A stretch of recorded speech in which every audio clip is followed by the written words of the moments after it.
By now, you may have heard about this. A roller coaster at Frontier City stuck just shy of a big drop-off. Riders stranded in the heat, frankly, until rescue crews could get up to help them down. The incident raising concern about ride safety during the height of the theme park, the amusement park season. Joining us now to talk about what's being done to secure those rides, Labor Commissioner Melissa Houston. Thank you so much for being here. Absolutely. Thank you for having us. It's our pleasure. From preliminary assessments, we know that it was an electrical outage that caused the Silver Bullet to get stalled out in the middle of a ride. What's to say this can't happen again? Well, I think the good news about the situation is that the safety procedures did exactly what they're supposed to do. The ride, the sensors detected something and immediately shut down the ride. So the braking systems were engaged. The safety response was very fast, was very efficient. Obviously, the fire department did an incredible job as always.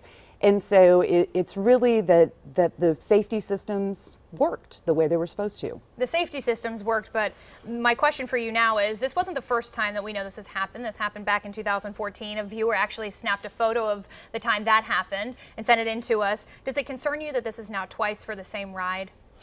I think the important thing to remember is there's about 30 different states. Oklahoma is one of only 30 states that actually regulates amusement rides.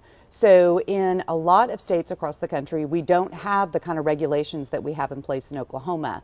We have the owners provide inspections of the rides. Oftentimes, the manufacturers of the rides require separate inspections. Additionally, you'll see sometimes insurance companies are involved in that.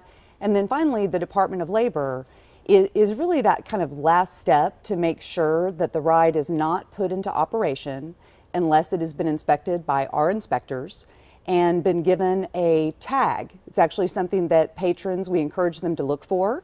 Whatever amusement ride you may be on, whether it's at Frontier City or even an inflatable, you will see a tag, looks very similar to a license plate, and it will have the year on there, again, similar to a license plate of that ride has been inspected. Would you caution anyone who's potentially riding a ride that does not have that certificate, or the certificate is out of date, to contact your office? Is that something you would take care of? Absolutely. I think if citizens see a ride that is in operation and they don't see our tag there, or they don't see the right date on there, certainly to give us a call, because public safety it's really a partnership between all of us. The owners have their role, the Department of Labor has their role, but there's also responsibility on behalf of the riders as well. So, for example, one of the biggest challenges we face in amusement ride safety is obeying height requirements. You wouldn't think that that's one of the biggest issues, but when you see you must be this high to ride, and as a parent you tell your kids to stand on their tippy toes, that's actually not helping for the ride safety of the patron. There's a reason behind those regulations. Absolutely. How often are the rides inspected?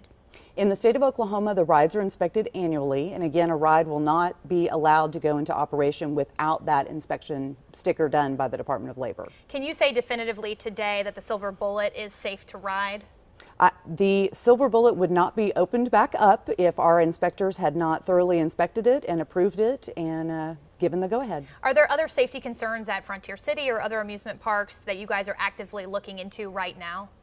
Well, there's an annual inspection process that takes place, and it really is a partnership, developing those relationships with the amusement ride industry to make sure that if there's something that they're not comfortable with or something that they have a question about, that they pick up the phone and call us. Frontier City does that. They do a great job of communicating with us and letting us know when there's something going on. And again, our inspectors, I mean, years and years of experience in a variety of different types of rides. Is there heightened protocol this time of year, because we know this is such a popular time for people to go to amusement parks? Is there added protocol when it comes to safety and ride safety that's implemented, or is it basically just a year-round process? It really is a year-round process, because you have such a diversity of amusement rides across the state of Oklahoma. So you have the permanent 365 structures like Frontier City or an Andy Alligators. We also have the traveling carnivals that will come in town. And that's a different kind of model for us. When you have an out-of-state company that shows up in the state of Oklahoma, may only be here for 48 hours and then gone, that's a different type of inspection cycle.